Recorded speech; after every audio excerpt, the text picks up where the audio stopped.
multitude of many people, which make a noise like the noise of the sea, and the rushing of nations that make a rushing like the rushing of mighty waters.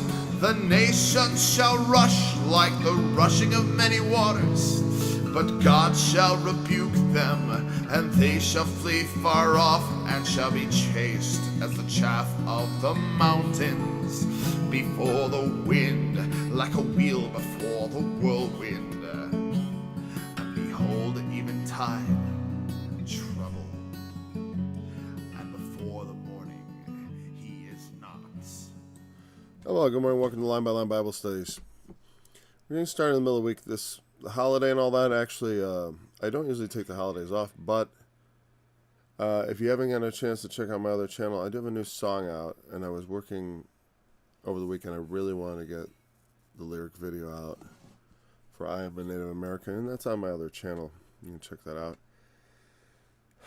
And we are today in the book of Isaiah, continuing after our special last Friday. I hope you enjoyed it. I enjoyed doing it.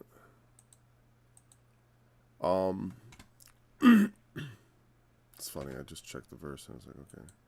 Oh, we're on verse 8. Okay. Here we go. Okie dokie. Verse 8. Now, we were talking about seeing God, right? Because in life, and it's contrasted here in verse 8 with, he shall not look to the altars, the work of his hands, neither shall respect that which his fingers have made, either the groves or the images. In that day shall his strong cities be as a forsaken bough, and as an uppermost branch which they left because of the children of Israel. And there shall be desolation. I'm not gonna, but actually we'll, when I sing this part, actually I usually start that as like almost a new thought, because it seems like it goes with verse 10. At the day of what? Well, the day of God's vengeance, when this comes to pass, the reaping that he's speaking about here, so there's always a remnant left. God never, or only rarely, well, really never, in the history of man has God ever wiped everyone out. Even with Noah, he spared Noah and his family and saved mankind thereby. Because otherwise, we'd all be wiped out.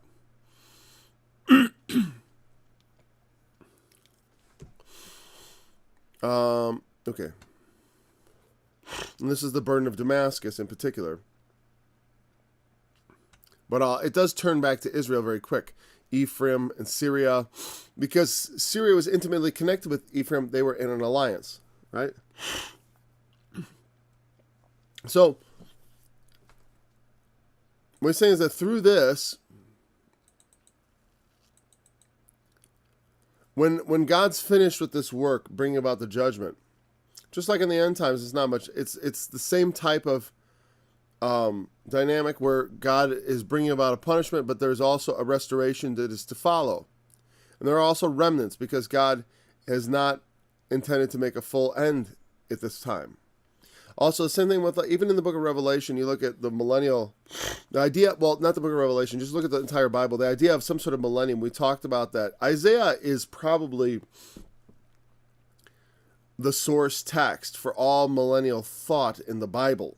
I can't think of a place earlier, unless in some ways, if you're very millennial in your mindset, you can look back to the promises to Abraham as being almost millennial, because that's when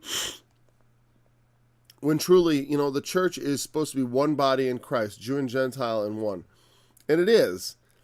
But people always note that it's not all Jews and all Gentiles together. It's Jews and Gentiles together. That's what the church is.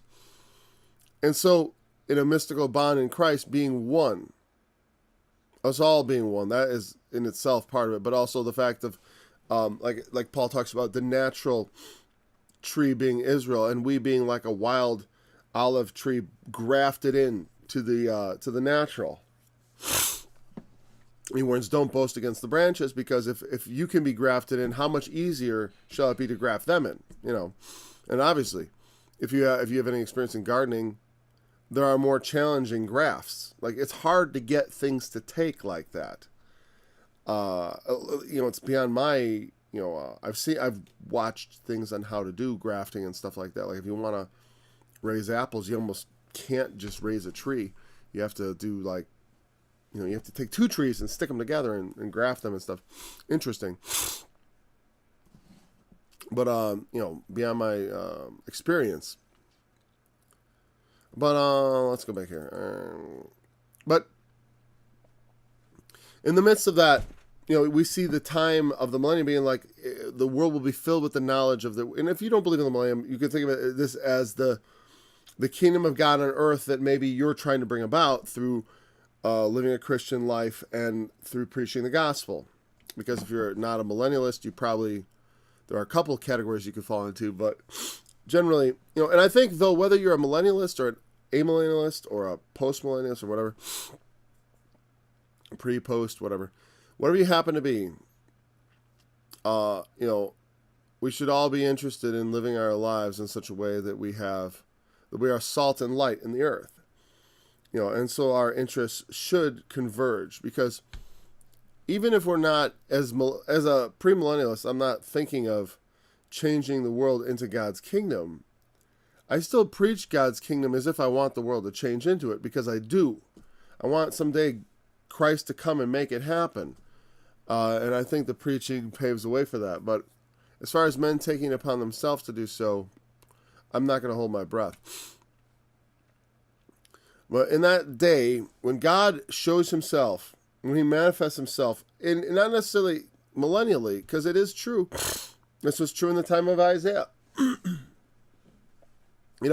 the time of Jesus. After Jesus and the apostles came and preached, within a century, the Romans came and made war on the Jews and threw them out of their land, expelled them, and another diaspora of the Jews began, right, in the first century. That was doubtless a moment of reflection for them. Not in the moment of the actual battles and the horrors of that and Masada and all the, the slaughters that happened there, or they all committed suicide, or they starved. They were starved. They were in Masada, and I think they all committed suicide. I think that's how it went. Someone with a better sense of the Jewish history could probably, Masada was this fortress that during the rebellion of the Jews in the first century A.D., with the Emperor Titus and all that, or he was a general at that point. He hadn't become emperor yet. Was he ever emperor? I forget. No, he wasn't, was he? Oh, wait. I hate when I get history wrong. I go back and study Rome again, just to refresh everything. Anyways, so when I know Titus was the general, that's for sure, AD 70, he came and destroyed Jerusalem, but there was also holdouts. There was a Jewish rebellion, and the Romans came to crush it. And part of what they did is they held up in this fortress of Masada, and because there was only one very narrow causeway up there, and the Romans blockaded them in there, and then they tried to get them, and they held out for a while, but I think eventually they, I don't remember if they all committed suicide, but it was certainly, I believe it was not a slaughter so much as it was they held out as long as they could. You can look that up. It's not hard. Masada.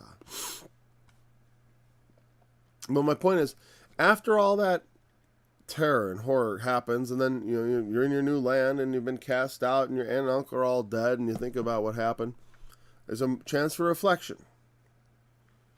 How do we get here? It's also when Christ returns, obviously the remnant, those who are alive and who are not, at least according to my understanding of how the millennium works, and are not to be immediately judged worthy of damnation, somehow they will then live and populate. Well, that first generation in the millennium, they're going to look to God. They're going to regard their Maker. Doesn't have to be because, I know it's because in the millennium, the idea is that he's literally there. But even now, we can, of course, look to God and have regard our Maker, right? And I got to say, for my part, it's not much different than Israel. For me, in my life, when I was, and I don't mean to be, whatever you'd call it. I like to use my own personal example, and I don't mean to make the study about me. Okay, whatever. I'm going to use it. When I was in I'm just going to show you other ways, right? There are other enemies. It doesn't have to be the Assyrian. It doesn't have to be Damascus. It doesn't have to be Manasseh or Ephraim, whatever. If you're Judah, you're looking at Ephraim as the enemy.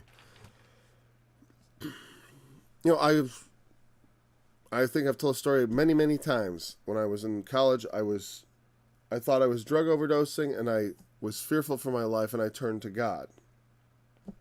And it's not much different than when the Assyrians are storming your castle and you turn to God.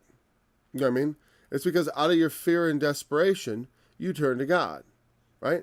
And I pleaded with God to spare my life, and it seemed that immediately changed things, and I felt like I narrowly escaped death that night, or a trip to. I don't know probably what was going to happen. Nobody measures these things. I don't know. It was definitely too much of an experience for me. And the fear was real. And afterwards, I felt obliged to keep my word, because I'd promised God if he spared my life, I would serve him the rest of it. In whatever form that would take. I didn't know what form that would take. I thought I'd have to join the priesthood. Something like that. I didn't think I'd have to, but I thought it could be something like that. I'll become a priest. As my friend said, you like girls, though, and that's the problem. And I'm like, yeah, but, I'd like to not like them. I wanted to forget about them. But the Lord had other plans. And I'm happy to not forget about them, I'll tell you that. All right. So the things people look to instead of God, though, like, in my life, before I knew the Lord, I was looking to other things. I had regard to them. They were important to me. They held, I had all these things in my life that you could argue held a more important place in it than God. And I looked to those things. They may not have been idols to me in the literal sense, but in the sense that they occupy a significant portion of my life, they can become like idols to me. And there are lots of examples in life. Some people, maybe it's a car they have. Like, they have a classic car. Nothing wrong with keeping classic cars or keeping your cars nice, by the way. You should wax your cars. It protects the paint, which keeps it flexible and protects your car from rust. And, you should take care of the things God has given you. So, by all means, wash and wax your car. Take care of what you've been given. This is not a slam against people who take care of their cars. But it can become an obsession. I've felt obsession over things. And anyone who knows me will tell you, yep, Paul he can be a bit intense, And so there can be an obsessive side to things. Certainly, I felt in my own works at times a great deal of pleasure. And not just in the works of God, just in plain old works of me, and not necessarily in something bad, because not all works that become, the work of your hands is not all idolatry. It's not all idols, but it can become such as idols, or in the stead of idols, or in the stead of God, if we aren't mindful of God, if we are not mindful of the rock of our strength. He is the rock from which we derive strength, in which we get, our spiritual support and understanding is coming through God. And so we must have regard for him, which means that our eyes are fixed upon Jesus. Maybe not every split second of your life, but it should be the reoccurring theme of every day of your life. It should be like the theme woven between everything is your walk with the Lord Jesus. You should speak to him. I talk to Jesus all the time.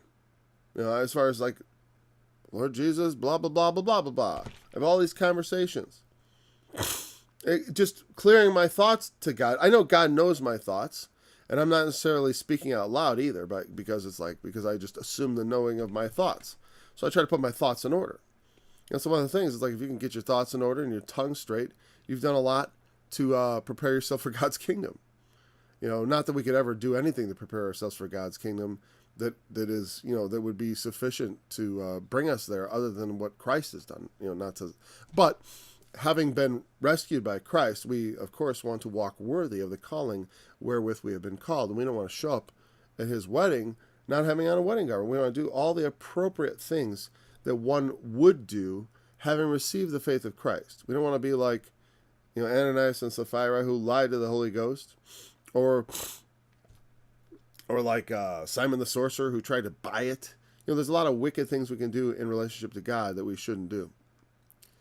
And even the guy Simon the sorcerer who tried to buy, they prayed for him that his sin could be forgiven. It's not I don't think that, obviously God didn't strike Simon the sorcerer dead. He thought he could buy the Holy Ghost.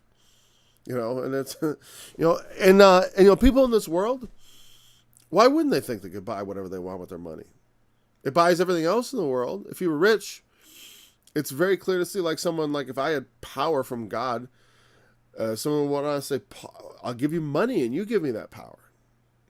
And that's what it was. But we do not regard God for the mere obtaining of power, but rather because what is owed to the Creator.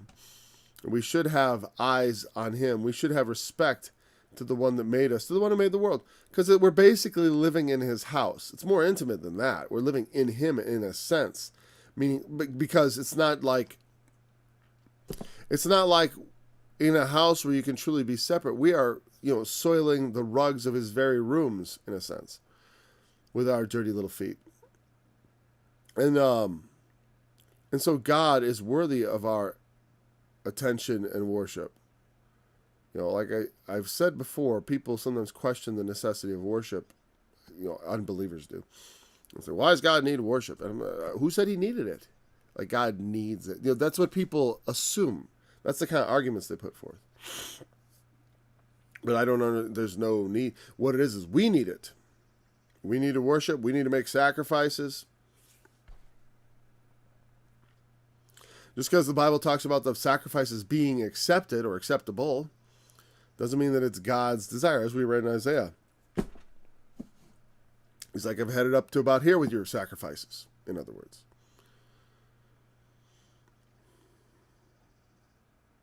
Because the thing is, we start thinking it's about sacrifice, we'll just look to all the sacrifices we've made.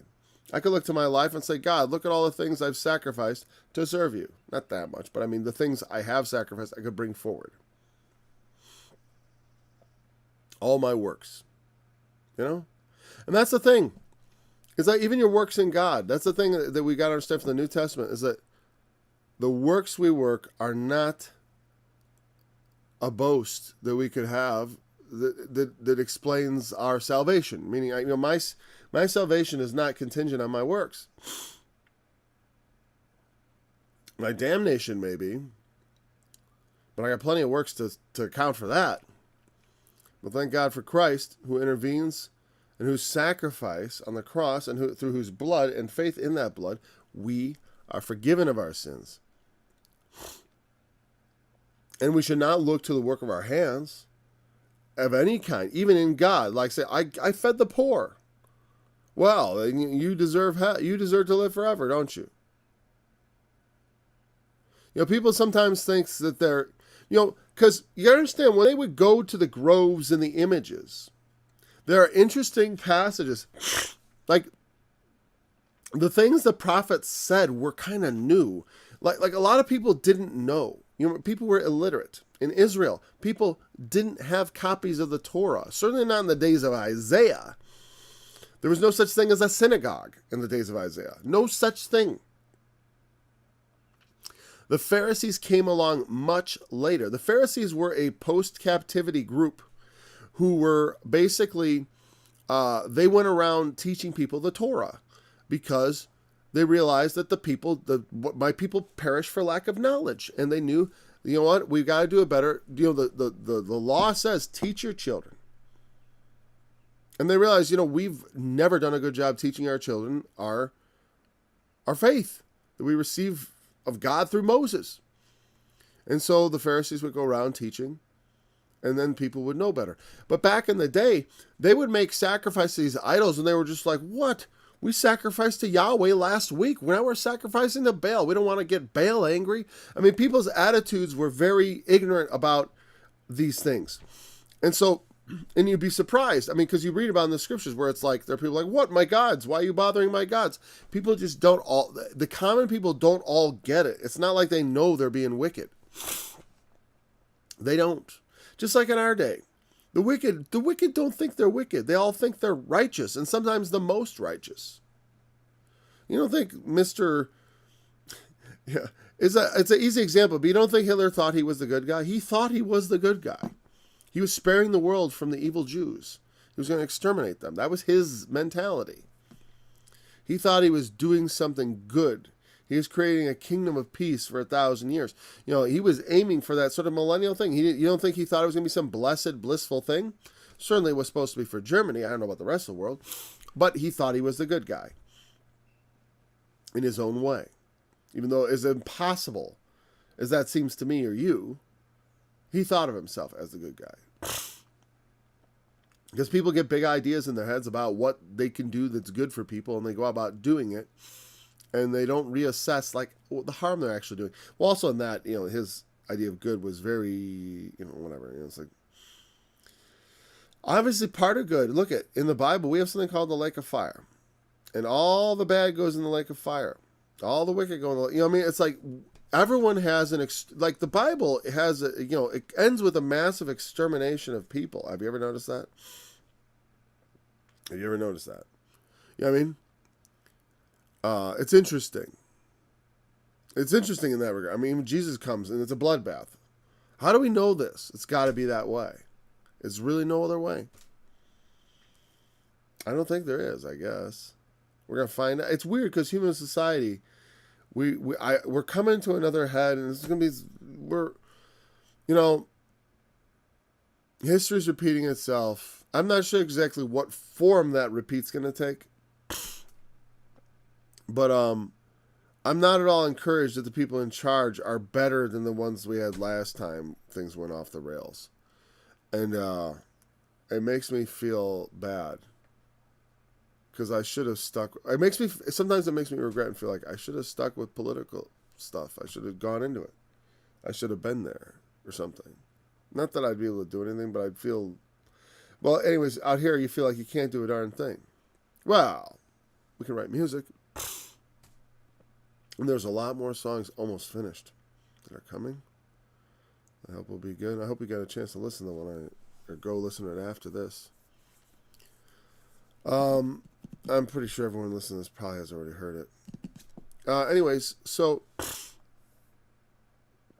it's because you're probably watching both channels. He shall not look to the altars, the work of his hands, in respect with, okay. Either the groves or the images. The groves are often described as Asherah. And I'm not sure if in every instance, but they have these places where they worshipped the gods of nature, reproduction gods. A lot of times groves. I'm trained to see that as Asherah, and Asherah to be seen as some sort of primitive phallic worship of phallic image. It all comes out of the Companion Bible, and I'm not sure if that scholarship is all up to date. Okay, I'm not going to go into because the specifics. I mean, we certainly. In terms of idolatry, the worshiping of the penis is an ancient form, and also the woman reproduction and the worshiping of reproduction or the formation of gods around fertility and sex is a ancient practice, and in some ways is bigger now than ever. You know what I mean? I'll tell you what, I think the religion business can't hold a candle to the porn business as far as money goes. Am I wrong? I'd love to be wrong. Maybe I'm wrong. I mean, just one country, please. I don't know. I haven't checked my statistics, but I know it's $1 billion industry. I guess religion's probably $1 billion industry too, isn't it? I wonder which one's bigger. It'd be interesting to see. I'm not rooting for one or the other. It could be either way. I'd just be curious. I'm not going to go curiously looking because I don't really care. But the worship of the of that aspect of life. Which is a powerful aspect of life. I mean, it is a central part of the meaning of life is to go forth and multiply, is to, while you live, to bring forth more life. As God said, we are to live, fight for our existence. I mean, we could just lay down all our lives and die if we want. And people say Noah was a bad thing. It's funny that the same people that complain about Noah are also the people who would, that's assuming a lot. I don't know that they're the same people.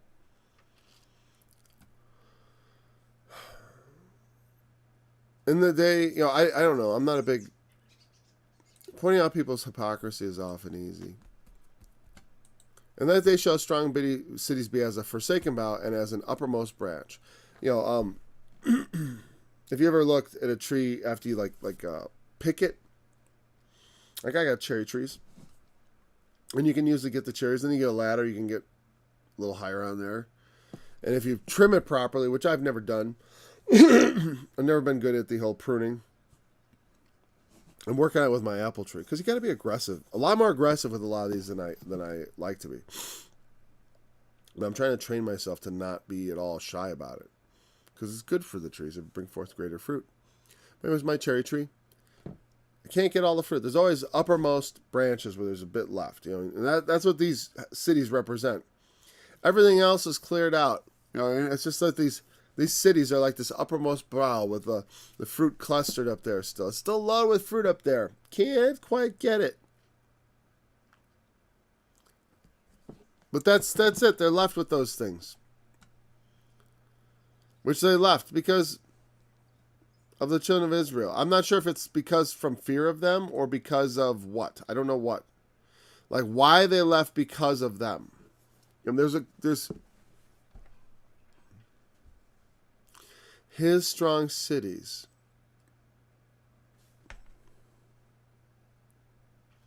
I gotta think it's Israel.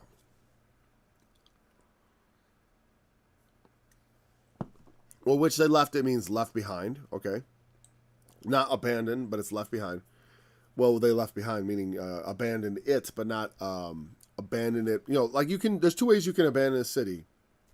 You can leave it because you're the aggressor, and you're abandoning the siege, that kind of thing. Or you can just bail out of the city.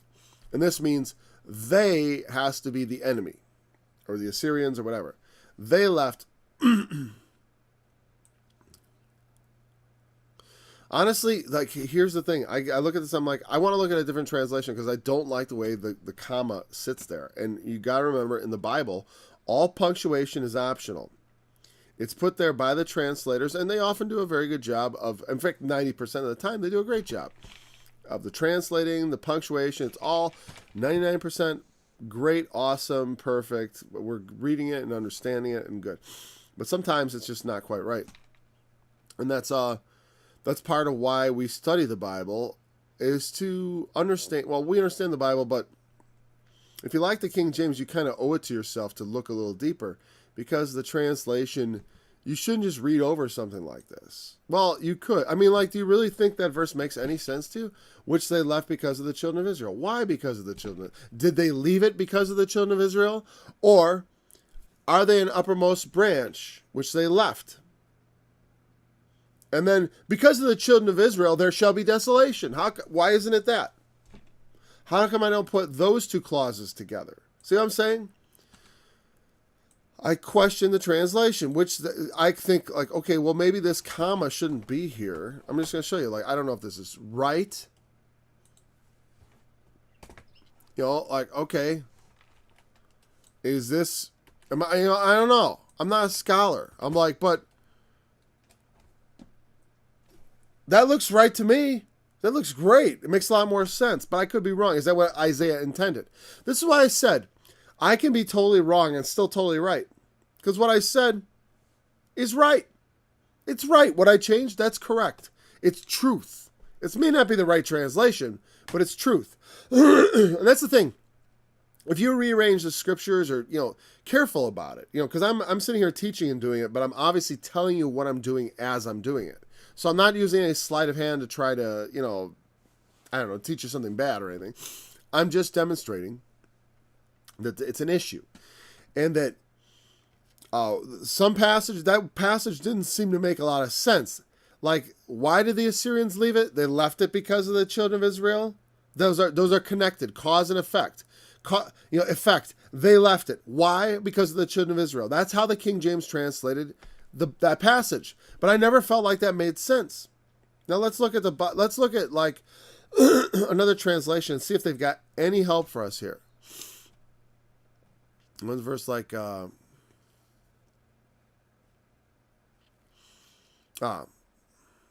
which they left because, okay, we're on verse 9. So let's look at verse 9. Let's try, first of all, the Devil's translation, since they're going thought for thought.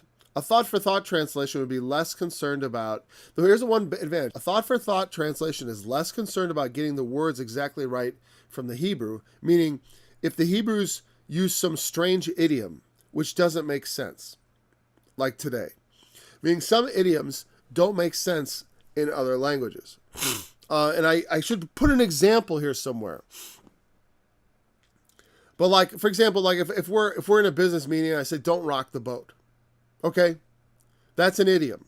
Don't rock the boat means don't upset things. I'm using a word picture of rocking the boat, which has nothing to do with what we're talking about. What boats, and so that's one. That's not a great one, but there are other examples of other things we say that don't mean what. If you look at the word, you'd be surprised at how many things. I try to analyze language in the way I use it. You'd be surprised at how many things you say that, if you think about them as literal, they make no sense, right?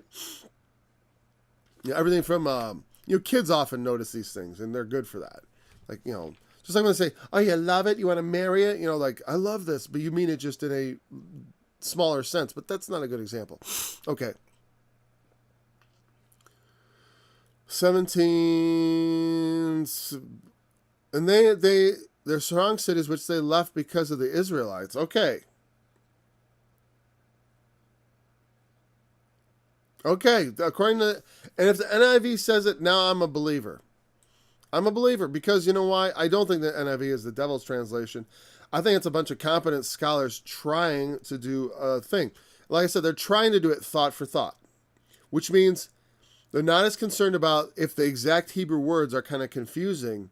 They will translate it. Like if it said, don't rock the boat, they translate that, don't make trouble. Because if in Hebrew, that idiom, let's say it didn't translate into English. Like if it was like, don't shoot the camel with your, that's not a good thing. That's a bad thing. I was like, where am I going with your slingshot? I don't know. Don't irritate the camel or whatever. Don't, you can lead a camel to the oasis, but don't expect him to ride you across the desert. I don't know. You know what I mean? But if it was, they wouldn't be concerned with that. They'd be most concerned with saying, don't be late, or whatever it was that idiom is supposed to express. And so in that sense, these translations are useful. I don't hate any translation, by the way. Even the worst one. I like the Living Bible. I do. I don't recommend it as a study Bible, but it was the first Bible as an adult I was really able to read because I couldn't handle the King James. And I started with the Living Bible and I read the books of Samuel and the Gospels and the book of Genesis and stuff. And it's not, it makes for an easier read for a modern mind who is not used to dealing with formal King James English. Because King James, it's not that it's archaic, it's that it's so formal. And some of that is, some of the things are archaic, but actually some of the most archaic parts about the King James are some of the best parts. Like the use of thee and thy, which are excellent indicators of plural and singular you. Because we don't, we just say you and you all if you're down south, but otherwise in the north we just say the 10 of you. We don't say the 10 of y'all because we aren't, barbarians. I'm just kidding. We say the 10 of you. We don't go to the 10 of yous. Well, some of us do, right? So they say, they almost see this as parenthetical. Will be like places abandoned to thickets and undergrowth. See, it's weird. I I don't like that thought for thought part. What is it? Did it mention thickets and undergrowth? Am I out of my mind? Yeah. Whatever. Again, thought for thought translations. Maybe thicket and undergrowth means like inaccessible. And so that like a forsaken bough is like an inaccessible, it's up high. It makes sense, the idea of like if you have a thicket and you think about that's not accessible. I guess. I was always told to look at this passage, and it seemed to me in terms of gleaning, meaning there's stuff left behind, not thickets growing up. Thickets growing up here does not really. There are places where it talks about, again, they're right without being wrong too, because the idea of briars and thorns being up instead is actually right in line with what we're talking about. So they're not wrong in their thought for thought either. It's not a, again, NIV is not a particularly, it's not a great word for word translation, but as a thought for thought translation, well, at least if you know what you're looking at, it's fine. It gives you a good idea. By comparing translations, you're looking at the work of different scholars. And I like the NIV because there's a different group of scholars with that as opposed to like the NAS, the New American Standard.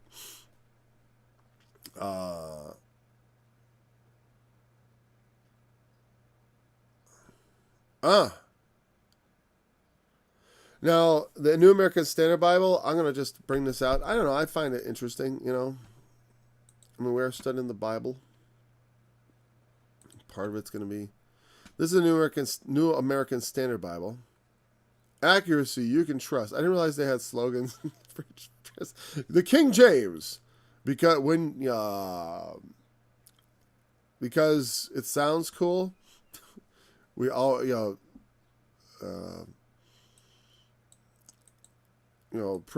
King James providing the fuel for Bible thumpers since 1611. Yeah, or whatever.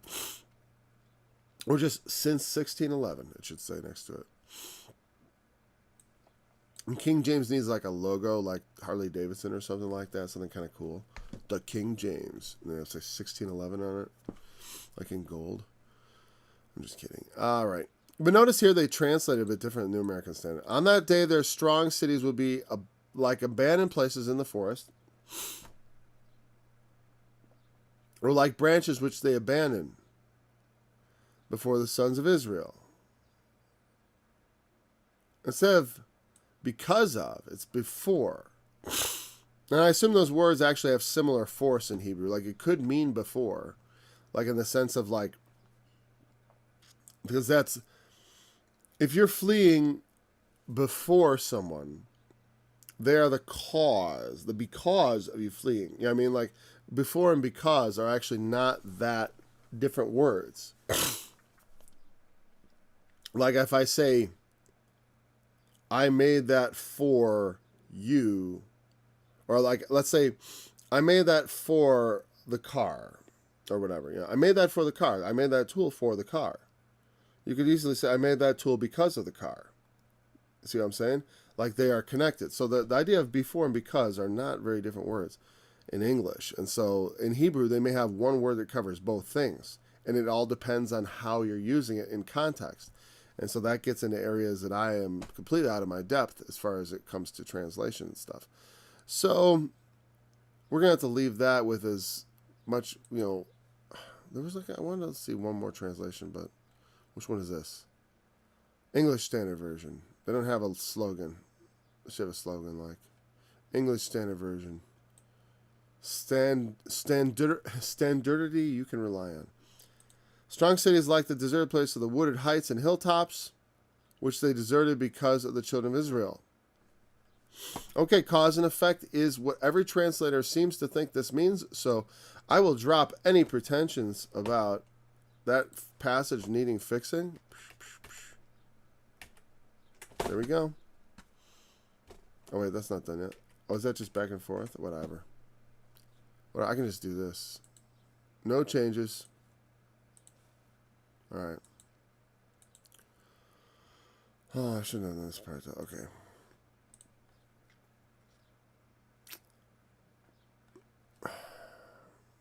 Yep. All right. So I'm not, because of the, I'm not, I don't know how. They left it because of them. It's just so, well, I guess because, but here's the thing. Here's my, where's a tissue? I gotta blow my nose. Oh, that's good. Napkin. Let's just turn off the mic.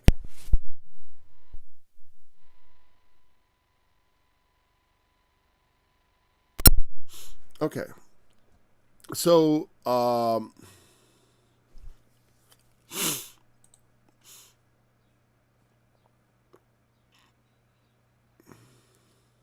was like, what were we talking? Oh, because of the children. Oh, well, if you have a city, I mean, here's the thing: if you come into land, take all the soft targets first, and the cities, which are left. Well, all the children of Israel were all fled to the cities, and all their forces were concentrated there, and so some of the strong cities, at least at this day, are left. The Assyrian came up against all the strong cities of Judah and took them at some point. I'm not sure exactly what he has reference to. But there is some point at which, well, maybe this, honestly, this could be because of Damascus and Israel. This is prior to the captivity of Judah, which is later. And so it has a different character, perhaps. I don't know, as far as that goes. But because thou hast forgotten the God of thy salvation, and hast not been mindful of the rock of thy strength, therefore thou shalt plant pleasant plants and set it with strange slips. Well, let's read the rest of this. In the day shalt thou make thy plant to grow, in the morning shalt thou make thy seed to flourish. But the harvest shall be a heap in the day of grief and desperate sorrow. Kind of a dark thing. They've forgotten the God of their salvation. We do not want to forget the God that saves us. We rely on God for our salvation. We put our faith in Christ. But it's important to live our Christian life also, lest we forget what we're all about. We are not our own. We are bought with a price. That to take on Christian faith is also to take on Christian service.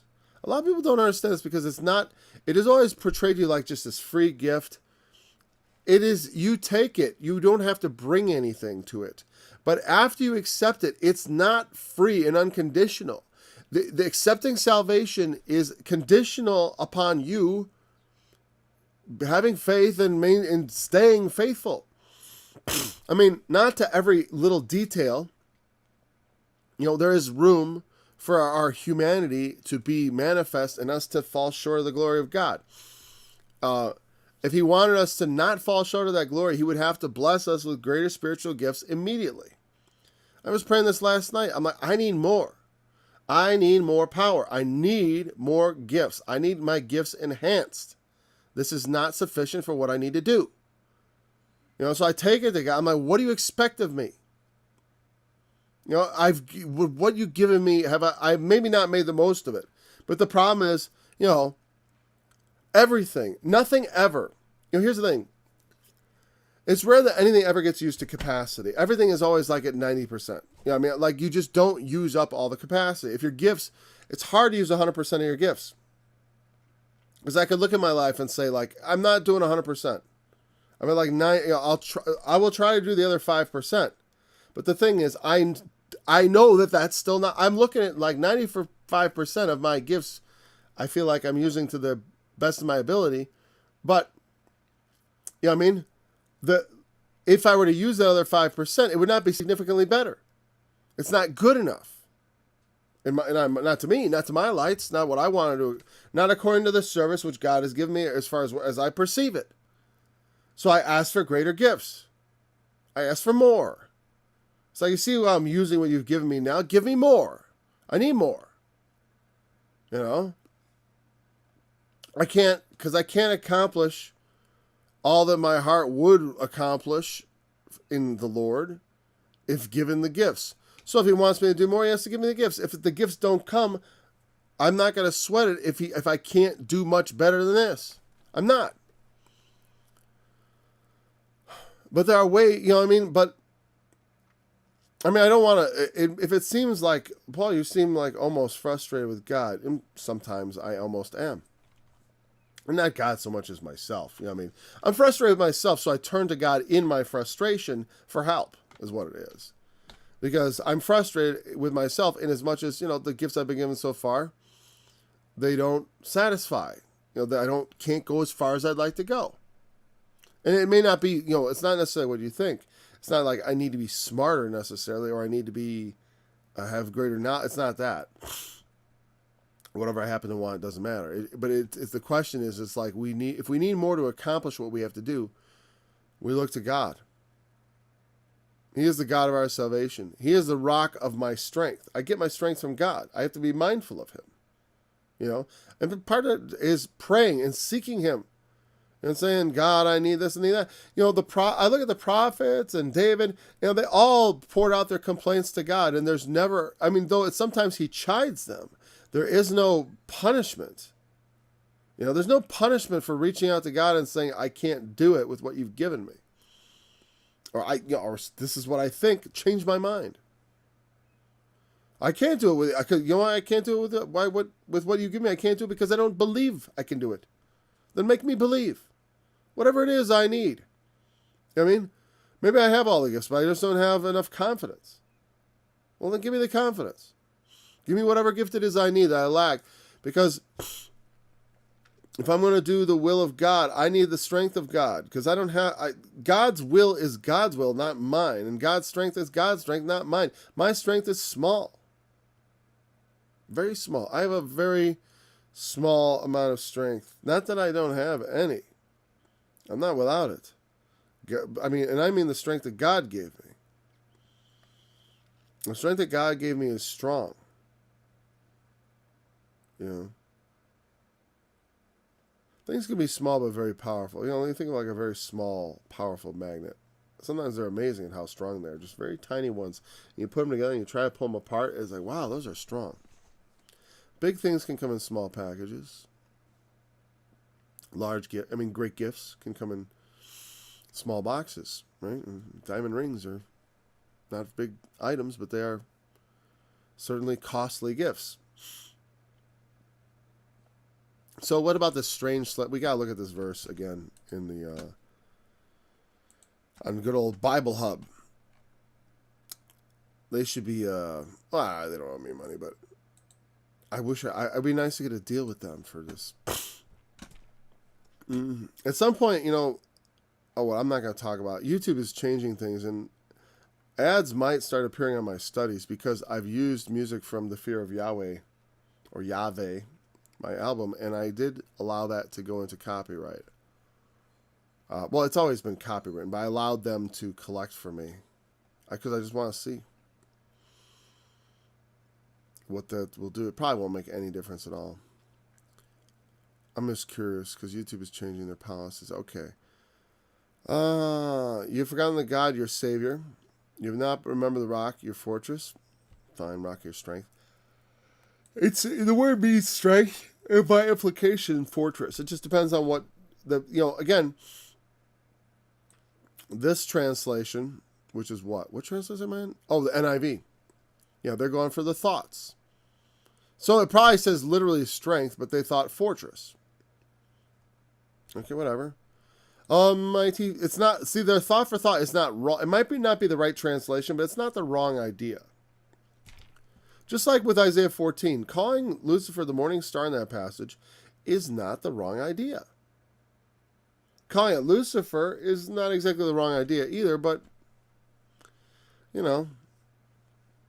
it's 6 of one, half dozen of the other. It's not really any different. Lucifer means light bringer, morning star. They were just trying to treat it like a name, and they gave him a name that Lucifer is an interesting choice. Really, it is an interesting choice. The King James coined a name for Satan. He didn't have that name prior to that. Except, I suppose, in Latin-speaking circles, if they were called him Lightbringer or Morning Star, which would be unlikely since that's a title that's generally given to Christ. Though you have set the finest plants and planted imported vines. Oh, well, that's interesting. Okay, well, that's fine. Now that's interesting. Strange slips. The vines would be the slips here. I just want to go back to the King James plus the Strongs here and just check one thing. The word slips is Zamora. Zamora, which means branch, twig, or shoot.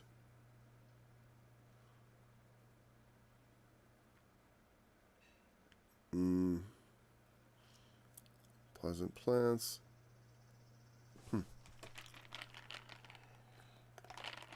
Okay, so slips is just a word for like a twig or a shoot. Fine. Good, okay. Strange, though, means like foreign. Now, it doesn't mean that strange does not mean strange.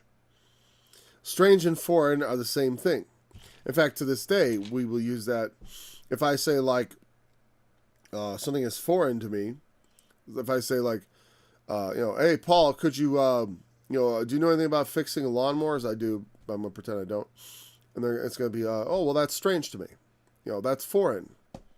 It's a foreign thing. It's like a new territory. You know what I mean? Learning a foreign language. Or, but also things that are not technically foreign from other countries can be foreign if they're just unusual or unknown to you. So strange and foreign are actually synonymous. Or they're close. They're synonym. They're linked synonymously. They have a synonymous link. Though obviously, with all synonyms, there are. Did I say synonym? I thought I said synonyms. Synonyms. With all synonyms, there's a degree of similarity. Like they don't all mean exactly the same. Oh, there goes my whole. There we go. Does that just take you to my desktop? I'm curious. Anyways, where is my? Here we go. Right. So you will plant pleasant plants and set it with strange slips. You're going to plant... Oh, I didn't look up pleasant. I'm just going to quickly do that without bringing you along, though you see it there. Now you know that's what I'm actually doing, and I'm not just, amusing myself. Pleasant plants. It's probably, pleasant. The word means pleasantness. Naaman. Pleasant. Plants of pleasantness. So again, what's that mean? Well, there are things, you plant things as it seems pleasing to you, right? We plant things that seem right?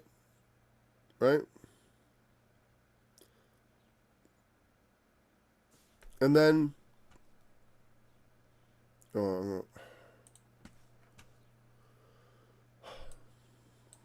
so, plant with pleasant plants, set it with strange slips. In the day thou shalt make thy plant to grow. In the morning shalt thou make thy seed to flourish. But the harvest shall be a heap in the day of grief and death and sorrow. So there's no actual harvest. So the idea is you're going to plant plants. Which means you're going to plant pleasant plantings. And set them with foreign shoots.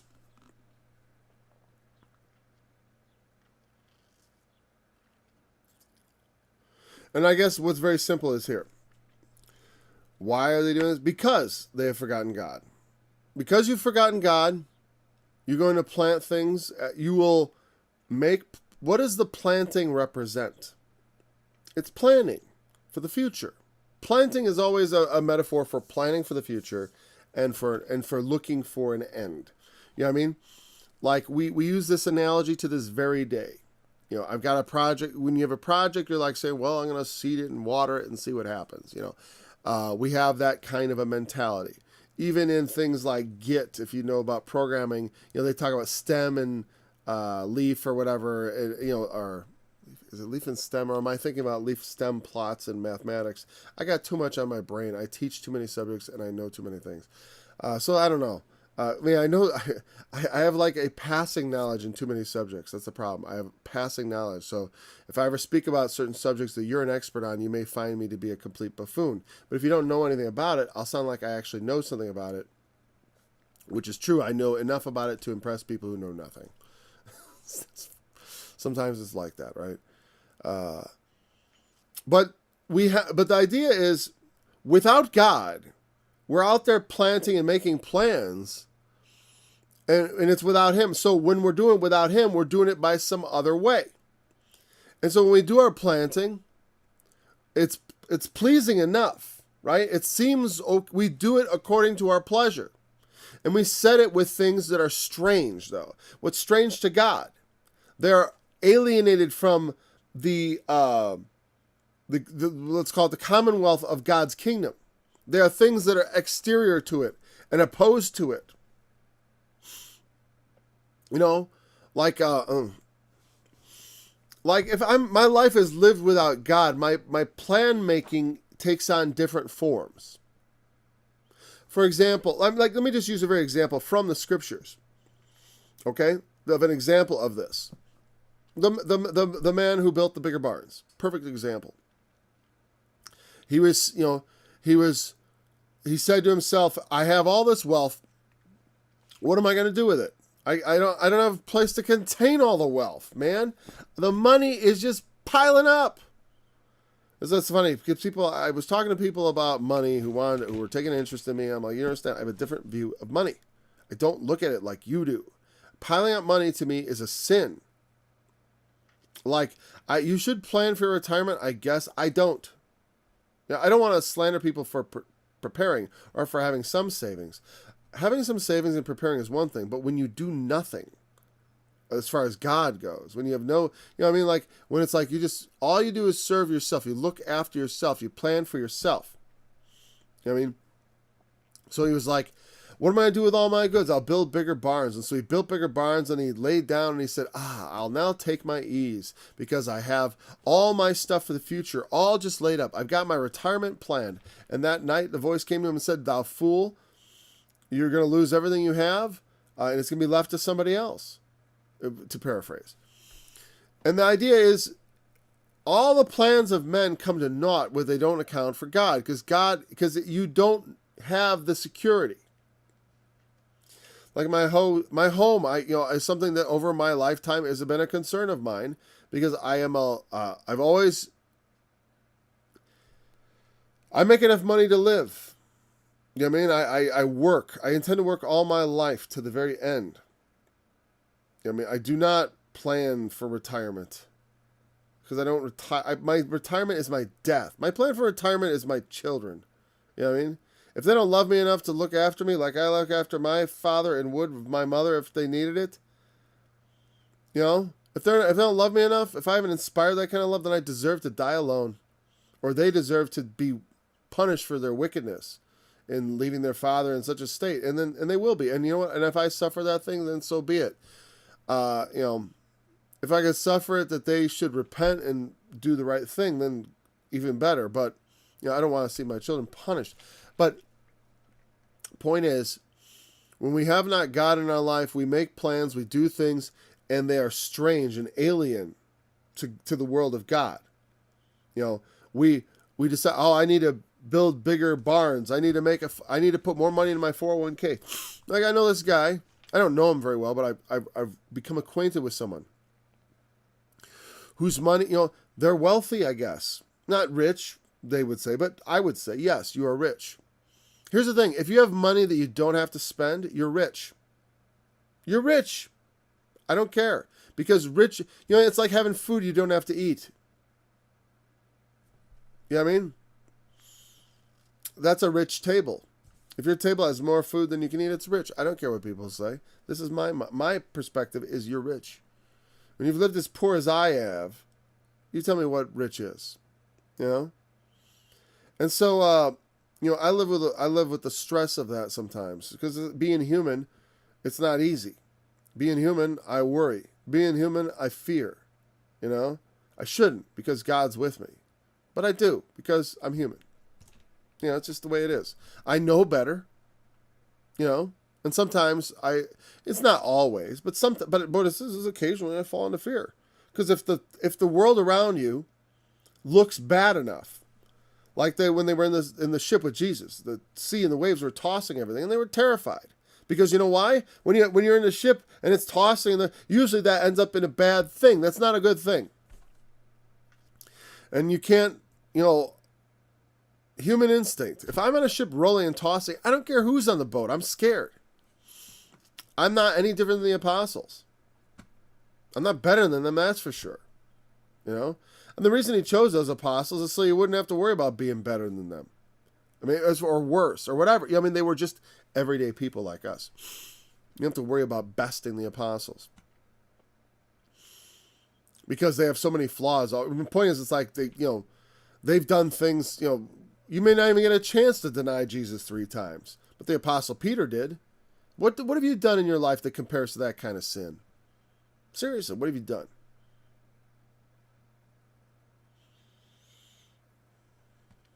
The lights are right in my face. Right?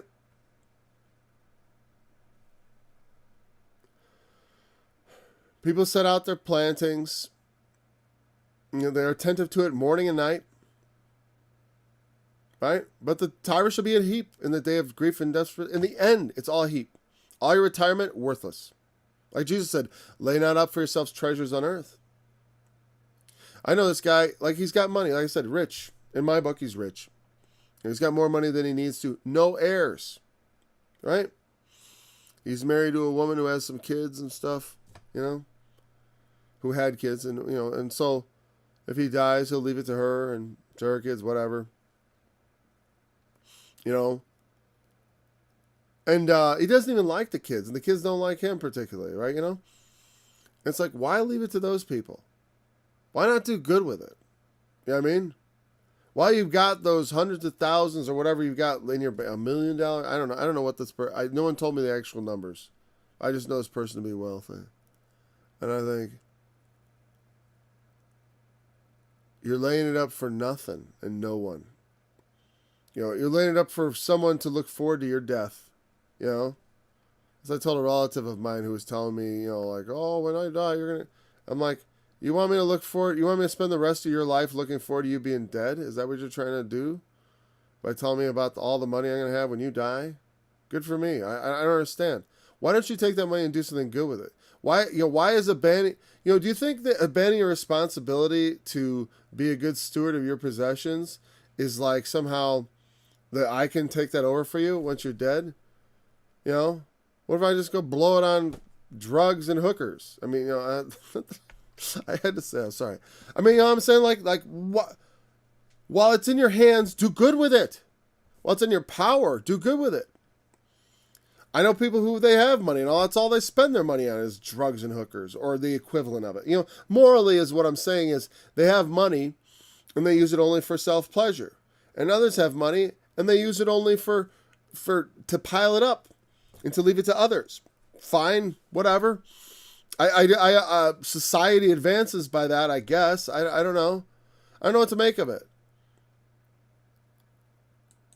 I've chosen in my life to invest in love and relationships. As opposed to piling up money. And at times I've regretted that. I won't tell you. It's not easy being poor your whole life. Mostly because it's stressful. Because being a human, I don't totally trust God like I should. So at times I get fearful. It's because like I said, I've seen, foreclosure notices in my lifetime. I've looked at them and I've seen many pink, the pink notices they send you when they're going to turn your electricity off, when they're going to turn your utilities off. Those are not letters you'd like to get in the mail. And when you get them, they're coming because you didn't pay your bill. And you will just as soon as that check comes. Because it's not that you haven't been working. I've gotten ahead at times. Whatever. Sometimes people get ahead and then they do silly things with their money. Like give it to people. Who need it more. Or spend it on things for love's sake as opposed to selfishness. I can't touch this.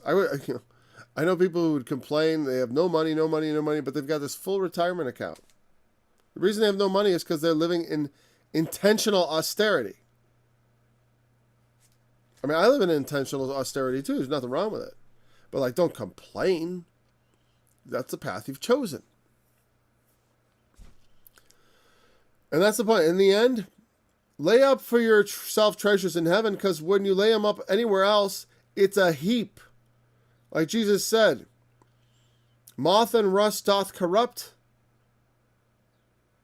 You know, you can make your plants grow and seeds flourish, and it's all coming together. It all seems great. Everything's growing, your market. But in the end and end of ends, you did not save your life. You did not spare your soul. You know what I mean? You saved up for a day that never came. You know what I mean? You died with hundreds of thousands of dollars in your bank account. Good for you. They won't do you any good. They won't recommend you. Whoever inherits it and spends it wisely, they will get the credit. I don't know why you should, for leaving it wisely to someone else. I can think of no more greater analogy of burying your talents on the earth than leaving behind a lot of money. It's just my opinion. I mean, maybe someone could tell me why I'm wrong. I mean, if that's, you know what I'm saying? Like, it's one thing it's good to leave behind money if you've got money, but it's like, but also, to some degree, you should do good with that money. It's fine. You don't have to spend every dime, but I wouldn't want to. I don't know. I don't want to die sitting on a pile of money. That's for sure. Thankfully, there's very little chance of that. Except, like, you can leave behind wealth in the home. Pay it off. Don't leave behind debt. You know, leave behind an automobile to its people. You know, there's things you use that you can leave behind. There's all kinds of ways you can leave an inheritance. There's nothing wrong with leaving an inheritance, or even saving for retirement. Like, on some point, I think there's something wrong with it, though. I guess because even as I say that, I'm like, it's like saying there's nothing wrong with interest. Well, it's like, I don't know. There's something wrong with it because the Bible sure says a lot about it. You know what I mean? So there's something up. There's a lot to be said about it. If we get a passage that talks about it, we will definitely talk about interest quite a bit. But not here. So let's let our harvest, we want to be plentiful and good, not a heap of, the heap is implying like a heap of whatever.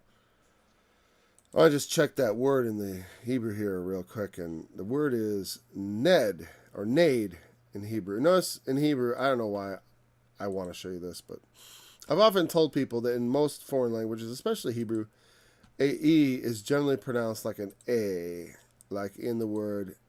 That's not ned, it's nade. Nade, and it means, in the sense of piling up a mound. And notice here, it is a good example of how context, obviously a mound is a very generic thing. But obviously because of the context, because it's being contrasted with the idea of a plentiful harvest, of a harvest that you might have of, if you're relying on God, that things would go well for you, but rather that you're relying on your own devices, looking to idols, and not having respect to God in your doings. And so all that you do is cursed. All that you do is not fruitful. All that they did was not fruitful. It was cursed. It was, etc. Sorry, as I said that, I was catching a glimpse of the clock. It's time to finish. So, we got through a goodly amount of verses there. Actually, the funny thing is, I thought we'd I played the music for the next passage, which is the woe to the multitude of many people, which is like a separate woe, but it feels like it's right in the middle, because it does come on the heel of this last thought, and there are a number of woes yet to come. Woe to the land. The burden of Damascus. This is actually the first woe, isn't it? Oh, there was woe to them that build house in the house. Woe to them. Yeah, there's a lot of woes already, but the big chapters, the big woes, are coming up. And that'll be enjoyable. I enjoy all those chapters. I really like teaching Isaiah. I love the thoughts that are in there. We got up to verse 11, so we'll pick it up with 12. The day of grief and desperate sorrow. Again, there shall be weeping and gnashing of teeth. There is a day of judgment coming. That's what I'm alluding to when I talk about the harvest being a heap, because you go to the altar of God, your works are burned. They're not, there's this analogy that Paul goes into talking about the day of judgment coming before God, and you lay all your works on the altar. And the altar, the fire of God reveals what sort of works they are. If they're burned, you suffer loss. Like if it's wood or hay or stubble, I mean, comparing your work to things that are extremely inflammable, that are not lasting. There are things you can do in life that are not going to abide the fire of God. There are a lot of things I do in life that are not good. There's works of mine. Let's say Paul. I've done a lot of commercial work, right, to sustain myself. I could look at all those commercial works, bring it up and say, hey, God, what do I get for this? He's like, wood, hay, stubble. It burns. It's no good. I'm looking for gold. And maybe he looks at my Bible studies and goes, there's some silver. And he looks at my music, there's some gold, I'd like to think. Or he says, there's some brass or whatever. But it's not the kind of thing that's going to be consumed upon the altar. So this is still worth something. Even iron. Even or stone. There are works of stone and iron. I'm not going to try to complete the analogy. The point was, Paul says there are different kinds of works. Some things burn on the altar and they don't abide, and you can't take them with you into heaven, is the implication. But other things do. They do abide. I know you can take things like relationships. I know you can take things like, kindness and love we show one to another. Those things can abide the fire and be brought forth. And even things more substantial, too, can be brought into the next world, as far as you can receive reward for them. And they can abide the fire of God and be laid upon his altar like sacrifices. And those are our works, because our works still come to God much like sacrifices. It says, present your bodies a living sacrifice to God, which is your reasonable service. Sacrificing your entire body to God is considered reasonable in Christianity because he laid his life down for you. So if you are called upon to also lay your life down, you got to understand, your life is being laid down in exchange for your soul. Your soul is being rescued in the day of salvation. The day of grief and sorrow is not going to come near you. That's because you put your trust in Christ. And that may mean laying your life down. He that shall seek to save his life shall lose it. But he that shall lose it shall save it alive. And that's what Jesus taught. So, let our works be done in God, that they may abide the fire, that the fruit may be fruitful, and not just a heap of ashes or other refuse, a harvest of just a pile of whatever. It's not supposed to be. I guess before we go, I want to take a look at this one more aspect of it. The idea of the harvest being a heap could mean it'll be a big harvest, but not a good one. That's another aspect. I forgot about that perspective. The harvest of judgment. The reaping of judgment. There's a reaping that is a different kind of reaping, right? When Jesus comes in with the sharp sickle. I say the Grim Reaper, a lot of people don't realize. The Grim Reaper, well, he looked like Jesus. It looked like Jesus. It looked like the Son of Man. And he had a sharp sickle in his hand. It's funny, they always portray that Grim Reaper as a skeletal. It's funny, how do they mistake that skeleton for Jesus? That's what I want to know. So,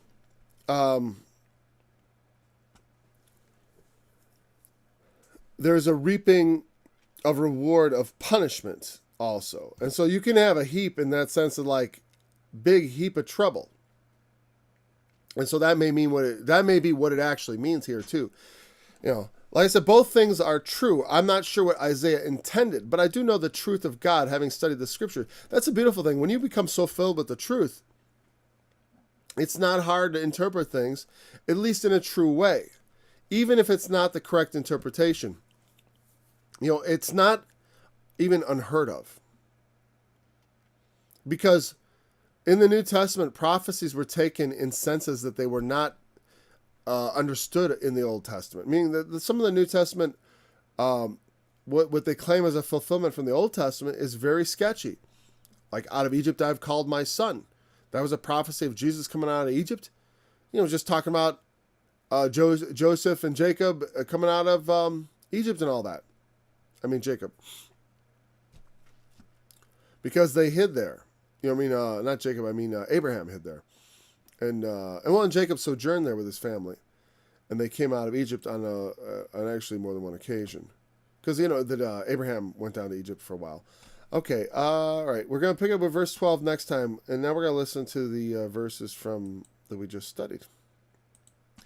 Thanks for joining in this day. Look forward to being back again tomorrow. We'll wrap up this chapter, and we'll go into chapter 18. Maybe tomorrow, but definitely by Friday, I believe. And there shall be desolation, because thou hast forgotten the God of thy salvation, and hast not been mindful of the rock of thy strength. Therefore shalt thou plant pleasant plants, and shall set it with strange lips. In the day shalt thou make thy plant to grow, and in the morning shalt thou make thy seed to flourish. But the harvest shall be a heap in the day of grief and of desperate sorrow.